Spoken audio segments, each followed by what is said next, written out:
was believed that John Kennedy was trying to kill him, and so he teamed up with Trafficani for the purposes of murdering John Kennedy. It's absurd and it's ridiculous, and it's a theory that's been going around for a long time. The fact is that Marcello and Trafficani and Hoffa teamed up, murdered John Kennedy, and Castro was essentially a ruse. It was essentially a smokescreen.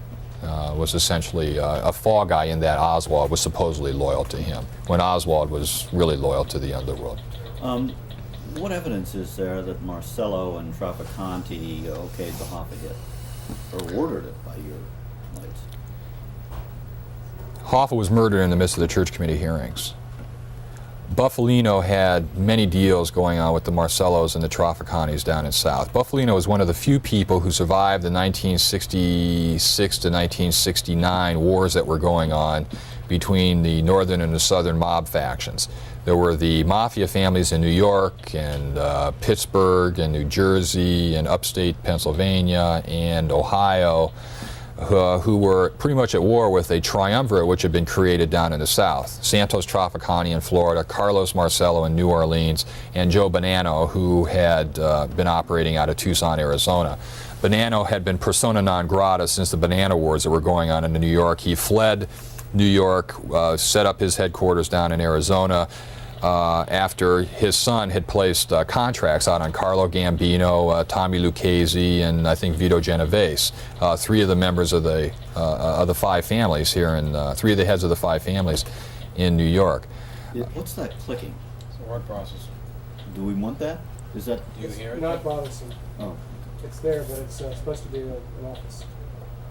So the situation became one in which there was a lot of animosity between the northern and the southern crime families. Russell Buffalino was one of the few people who got along with all concerned. And in the end, it was Russell Buffalino who continued to work with Marcello and Trafficani. My information is that Marcello and Trafficani authorized it. Russell Buffalino carried it out through his people. Russell Buffalino at the time was a trustee head of the Vito Genovese crime family, and that he carried the murder out through Tony Provenzano, who was a capo in the Genovese family, and through his henchman Salvatore Briguglia, who was the actual murderer of Jimmy Hoffa. What's the source of your information? Source of my information, my own organized crime sources and my sources in the federal government. No. A few of you are fully aware of because you've talked to them. Yeah. Okay. You'd recognize that there is a parallel explanation for it, that Buffalino and Provenzano had reasons for wanting Hoffa dead at a time when the guy was running for president of the Teamsters Union and threatening to expose corruption, which he was abundantly qualified to do. Because he was so much a part of it. And, well, he knew the whole pension fund fraud, and that they had strong motives for wanting to kill him that had nothing whatsoever to do with John F. Kennedy. If you look at Jerry Stanicky from WXYZ in New York, television station in New York, had interviewed Hoffa for Playboy magazine.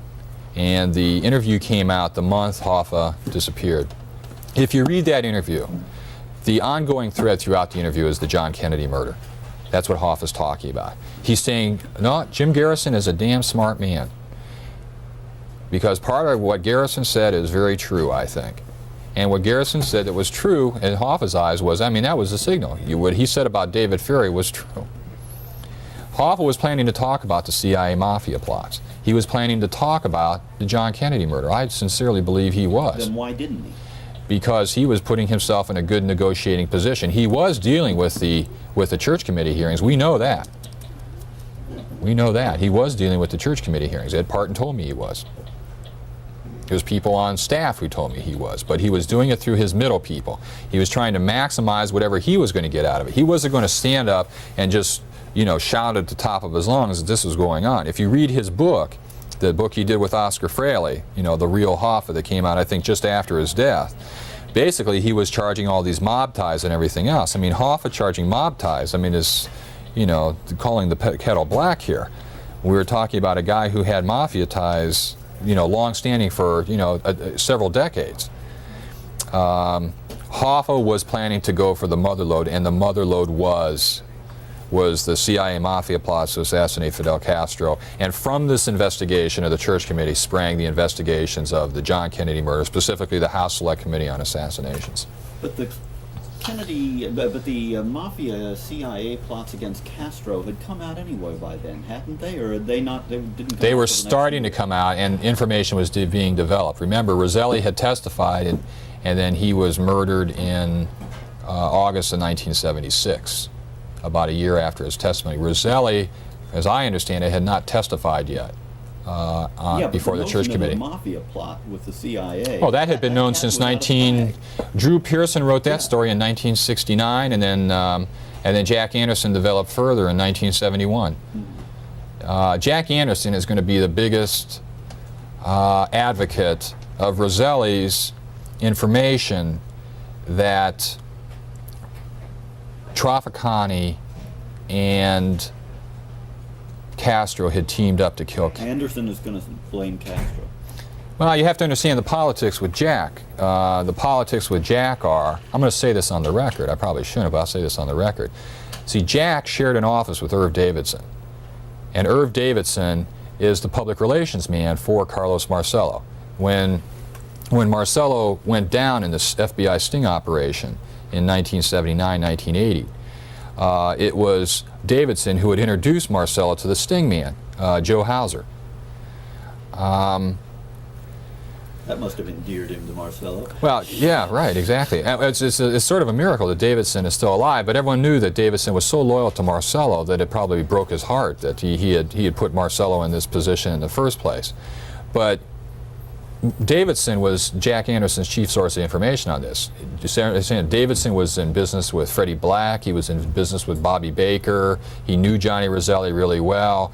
When Anderson wanted to talk to Bobby Baker, I mean, it was Davidson who brought him to him, in tow, by the hand. And so Jack would listen to these guys who weren't necessarily on the up and up. He listened to Davidson so much that I think it sort of tainted his view as to the importance of Marcello.